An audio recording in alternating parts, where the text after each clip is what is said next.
PM ने भी मुआवजे का ऐलान किया है और मृतकों के परिजनों को 2-2 लाख के मुआवजे का उन्होंने ऐलान किया। घायलों को 50,000 की सहायता दी जाएगी। प्रधानमंत्री की तरफ से भी इसका ऐलान किया गया है। तो लगातार तस्वीरें जो आ रही हैं वो साफ बता रही हैं कि ये दुर्घटना कितनी बड़ी है और किस स्तर पर राहत और बचाव कार्य यहां पर चल रहा है। रेल मंत्री ने हादसे की उच्च स्तरीय जांच के भी आदेश दे दिए हैं। हादसा क्यों हुआ पता लगाने के लिए जांच के आदेश दिए गए रेल मंत्री की तरफ से और हादसे की मुख्य वजह तक पहुंचना महत्वपूर्ण है, ये कहा है रेल मंत्री ने। यह हादसा हुआ क्यों, इसके पीछे की वजह क्या है, कारण क्या है, ये जानना बेहद महत्वपूर्ण है। हालांकि शुरुआती स्तर पर अभी इसके बारे में आधिकारिक तौर पर कुछ भी कहने से बच रहे हैं अधिकारी।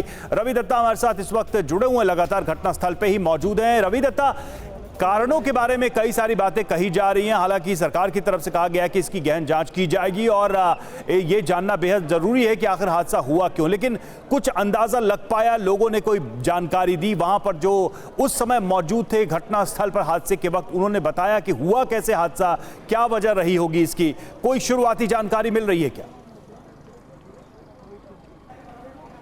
देखिए रवि, यहाँ पे आपको मैं कुछ चीज़ें बताना चाहूँगा क्योंकि ये पहला ट्रेन हादसा नहीं मैं कवर कर रहा हूँ। ज्ञानेश्वरी जब हुए थे जो कि माओवादी अटैक थे तब मैंने कवर किया था, अलग अलग जो ट्रेन एक्सीडेंट्स हुए तब मैंने कवर किया है। तो यहाँ पे सबसे पहले तो आपको ये बताना चाहेंगे जो बोगी के अंदर अभी भी 7 लोग फंसे हुए हैं जिनका डेड बॉडी निकाला जा रहा है। वो लोग जो वहाँ पे बच गए थे, मैंने उनके साथ बातचीत किया। जिनका बैग ज़मीन में धंसा हुआ है, वो डॉक्यूमेंट्स इंपॉर्टेंट है, निकालने की कोशिश कर रहे हैं। वो कह रहे थे कि अचानक एक बहुत बड़ा झटका लगा, पूरा जो बोगी है वो हिल गया। उसका बाद सारे वो जो वहाँ पे हैं बहुत लोग वहाँ पे मारे गए और जो फ्लोर था पूरा खून से लथपथ हो गई। सो इसमें 5-6 कारण हो सकता है, मैं 1-2 लाइन करके समझा देता हूँ। पहला है, बहुत गर्मी में जो होता है रेल के जो पटरी है वो बढ़ना शुरू हो जाता है, लोहा है वो बढ़ता रहता है और रात के टाइम में वो कम हो जाता है। तो ये बढ़ना और कमना, ये कॉन्ट्रैक्शन एंड एक्सपेंशन में कभी कभार रेल जो लाइन है वो फट जाती है।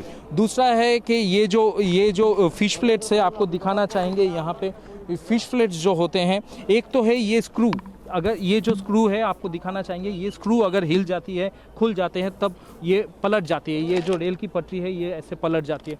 तीसरा है जो फिश प्लेट्स होते हैं जो कि 2 रेल को जुड़ता है, वो फिश प्लेट्स है। वो फिश प्लेट अगर खुल जाती है, देखिए मैं आपको फिश प्लेट दिखाता हूँ कौन सा है। सोमेन आप यहाँ पे मेरे साथ आइए, मैं आपको दिखाता हूँ। लेकिन ये जो जगह है हुआ वो 5वां कारण बता रहे हैं। तो ये 5 महत्वपूर्ण बातें आपने कही रवि दत्ता और इन सारे बिंदुओं पर निश्चित तौर पर जांच होगी, कारण पता चले।